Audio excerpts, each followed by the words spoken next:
اب آئیے لیلۃ القدر، انا انزلناہ فی لیلۃ القدر،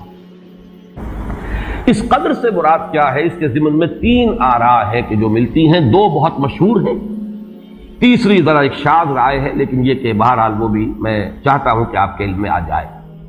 قدر سے مراد ایک تو یہ ہے کہ یہ تقدیر الامور، یہ گویا کہ تقدیر کی رات ہے۔ لیلۃ القدر یعنی وہ رات جس میں تقدیر الامور، تمام معاملات جو ہیں ان کا معاملہ طے کر دیا جاتا ہے۔ تو ایک رائے تو میں نے عرض کی کہ قدر سے مراد تقدیر، کہ یہ رات جو ہے تقدیر الامور کی رات ہے، تمام جو امور ہیں ان کے مقادیر، ان کی تعیین، ان کے بارے میں اللہ تعالیٰ کے احکام جو ہے ان کا ایشو ہو جانا۔ ایک رائے یہ ہے کہ یہ قدر سے مراد ہے قدر و منزلت، اونچا رتبہ، علو شان، منزلہ اور شرف۔ اب اس کی تائید ہوتی ہے، معلوم ایسا ہوتا ہے کہ یہ دونوں باتیں تو بیک وقت جو ہے مراد ہیں، اسی لیے میں نے کہا یہ دونوں اقوال بہت مشہور بھی ہیں، اور میرے نزدیک یہ دونوں ہی اس میں، یہ ذو معنیین لفظ کے طور پر یہاں استعمال ہوا، یہ دونوں ہی مراد ہیں۔ یہ رات خود اپنی جگہ پر بھی بجائے خود، جسے ہم کہتے ہیں بجائے خود بھی بہت قدر و منزلت کی رات ہے،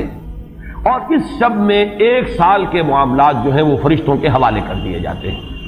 اس اعتبار سے اس کو کہا گیا لیلہ مبارکہ، انا انزلناہ فی لیلۃ مبارکہ،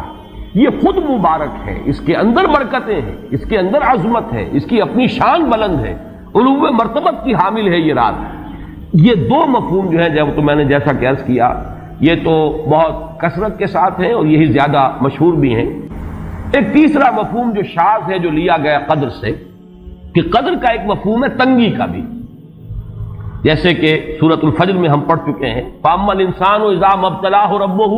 فَأَكْرَمَهُ وَنَعَّمَهُ فَيَقُولُ رَبِّي أَكْرَمَنِ وَأَمَّا إِذَا مَا ابْتَلَاهُ فَقَدَرَ عَلَيْهِ رِزْقَهُ فَيَقُولُ رَبِّي أَهَانَنِ۔ انسان کا معاملہ عجیب ہے کہ جب اس کا رب اس کا امتحان لیتا ہے، اسے آزماتا ہے، نعمتیں دے کر، عزت دے کر، تو کہتا ہے میرے رب نے مجھے عزت دے دی، اور جب اس کا رب اس کو آزماتا ہے اس پر رزق کو تنگ کر کے، تو وہ کہتا ہے میرے رب نے مجھے ذلیل کر دیا۔ تو یہاں پر جو تنگی کا مفہوم ہے قدر میں، تو ایک مفہوم یہ لیا گیا ہے کہ یہ لیلۃ القدر لیلۃ الضیق ہے، اور یہ اس لیے کہ اس زمین پر اتنی کثرت سے، اتنی کثیر تعداد میں فرشتے نازل ہوتے ہیں کہ تنگی پیدا ہو جاتی ہے۔ اب اس کے بعد سوال پیدا ہوتا ہے کہ یہ رات جو ہے مخفی کیوں رکھی گئی؟ تعین کے ساتھ کچھ معلوم نہیں، یہ رات کون سی رات ہے؟ کون سی رات ہے اس کا جواب تو میں بعد میں دوں گا، کہ اس میں جو آراء ہیں مختلف، لیکن یہ کہ اس کو کیوں مخفی رکھا گیا، اس پر کچھ پیاری باتیں ہیں جو مفسرین نے کہی ہیں۔ پہلی بات تو یہ کہ جتنی عظیم چیزیں ہیں ان سب کو مخفی رکھا گیا۔ قیامت کب آئے گی؟ مخفی ہے، آئے گی یہ یقینی ہے، کب آئے گی؟ یہ تو ان امور میں سے ہے کہ جس کا علم نبی اکرم صلی اللہ علیہ وسلم کو بھی نہیں دیا گیا، جبرائیل کو بھی نہیں دیا گیا۔ چنانچہ حدیث جبرائیل میں واضح طور پر الفاظ موجود ہیں، وَمَا الْمَسْئُولُ عَنْهَا بِأَعْلَمَ مِنَ السَّائِلِ، کچھ معلوم نہیں، نہ سائل کو معلوم نہ مسئول کو معلوم قیامت کب آئے گی۔ اسی طرح بعض روایات میں جو آتا ہے، اس میں اعظم، اللہ کا ایک نام ایسا ہے کہ اس کے واسطے سے اللہ سے جو بات مانگی جائے وہ رد نہیں ہو، لیکن وہ کون سا نہیں بتایا گیا۔ اقوال ہیں، اندازے ہیں،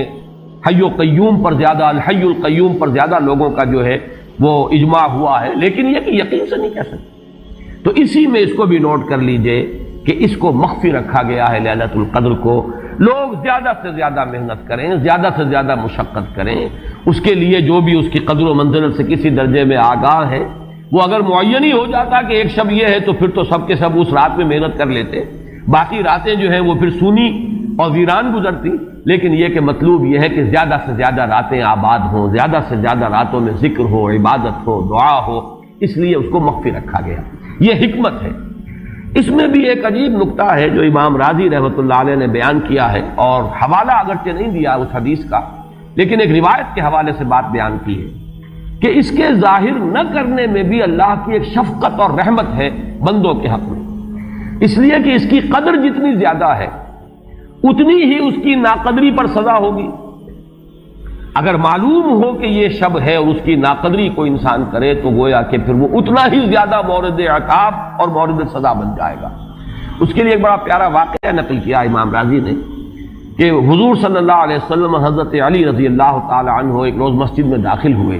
ساتھ ہی آئے ہیں، دیکھا کہ ایک شخص سو رہا ہے، نماز کا وقت ہو چکا تھا۔ حضور نے حضرت علی سے فرمایا کہ اسے جگا دو، اسے ہوش میں لے آؤ تاکہ یہ وضو کرے، نماز کے لیے تیاری کرے۔ حضرت علی نے امتثال امر کیا، جا کر جگا دیا۔ لیکن پھر ایک سوال کیا حضرت علی نے کہ حضور آپ تو خود نیکی کے کاموں میں بہت سبقت فرمانے والے ہیں، سباق بالخیر یہ لفظ آئے، سبقت کرنے والے بہت کثرت کے ساتھ، تو آپ نے یہ جو ہے یہ کام خود کیوں نہیں فرمایا اور مجھے کیوں اس کے لیے آپ نے حکم دیا؟ آپ خود بھی اسے جگا سکتے تھے۔ آپ نے فرمایا کہ تم اس کی حکمت کو سمجھ لو، میرے جگانے پر اگر وہ نہ جاگتا اور انکار کر دیتا تو کفر ہو جاتا اس کے حق میں، اور تمہارے جگانے پر اگر کوئی تساہل سے بھی وہ کام لیتا تو وہ کفر نہ ہوتا۔ تو یہ ایک فرق ہے کہ اللہ تعالیٰ کی طرف سے ایک شفقت ہے کہ حضور صلی اللہ علیہ وسلم جگاتے اور کسی درجے میں وہ انکار کر دیتا۔ کبھی ایسا بھی ہوتا آدمی نیند میں ہے اور وہ کہتا جاؤ جاؤ مجھے آرام کرنے دو، تو اگر میرے ساتھ یہ معاملہ ہوتا تو وہ کفر کے درجے کو پہنچ جاتی بات، لیکن اگر تمہارے ساتھ یہ معاملہ ہو بھی جاتا تو اس درجے شدید نہ ہوتا۔ تو گویا کہ حضور نے اس شخص پر شفقت کے اعتبار سے یہ شکل اختیار کی کہ خود نہیں جگایا، بلکہ یہ کہ حضرت علی رضی اللہ تعالیٰ عنہ کو حکم دیا کہ اسے جگا دو۔ تو یہ نقطہ کہ لیلۃ القدر کے اخفاء میں یہ بات بھی ہے کہ اگر اس کو عیا کر دیا جاتا، معین کر دیا جاتا، تو پھر جو لوگ اس سے غافل رہتے پھر وہ بہت سخت ناقدری کا ارتکاب کرتے اور بڑی سزا کے مستوجب ہو جاتے۔ اب آپ چھٹی بحث ہے کہ وہ رات کون سی ہے۔ اجماع ہے کہ یہ رمضان مبارک ہی کی ایک شب، لیکن رمضان مبارک کی کون سی شب ہے اس پر بعض مفسرین نے تو لکھا ہے کہ 40 قول ہیں۔ چنانچہ صاحب تفسیر مظہری قاضی ثناء اللہ پانی پتی نے، میں نے وہ تفصیل تو نہیں پڑھی، کہ 40 قول نقل، لیکن امام راضی نے جو 9 قول نقل کیے ہیں وہ میں تیزی کے ساتھ آپ کو سنا دیتا ہوں۔ ابن رزین رحمہ اللہ کا قول یہ ہے کہ رمضان کی پہلی شب ہے۔ حضرت حسن بصری رحمت اللہ علیہ یہ ہے تابعین میں سے، اس لیے میں رضی اللہ عنہ نہیں کہہ رہا، رحمت اللہ علیہ۔ حضرت حسن بصری رحمت اللہ علیہ کی رائے ہے کہ یہ 17ویں شب ہے، یعنی وہ شب کہ پھر جس کے اگلے دن جو ہے وہ غزوہ بدر ہوا ہے، یوم الفرقان۔ حضرت انس رضی اللہ تعالی عنہ مرفوعاً روایت کرتے ہیں کہ یہ 19ویں شب ہے۔ محمد بن اسحاق جو بہت بڑے سیرت نگار ہیں حضور کے، ان کا قول ہے کہ یہ 21ویں شب ہے۔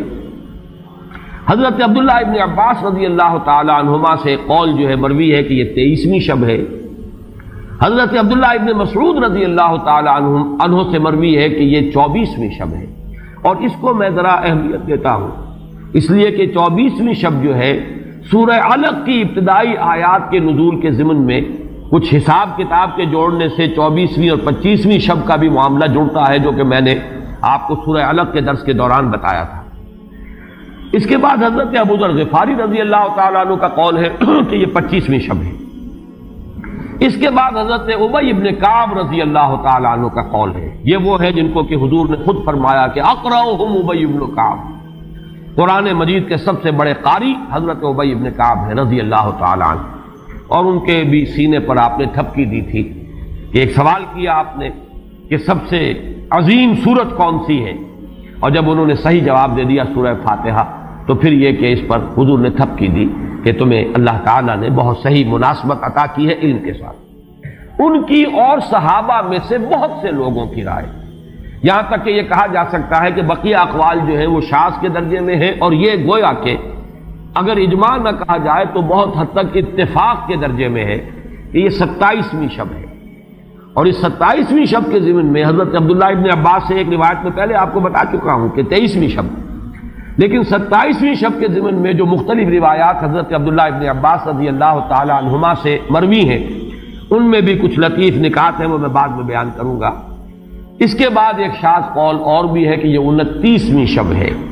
تو یہ گویا کہ 9 ہے اقوال، جن میں سے بعض جلیل القدر صحابہ کے ہیں، عبداللہ ابن مسعود، ابو ذر غفاری، ابن عباس، ابی ابن کعب، لیکن یہ ہے کہ سب سے زیادہ جو اتفاق اگر اجماع نہ کہا جائے تو 27ویں شب پر ہے۔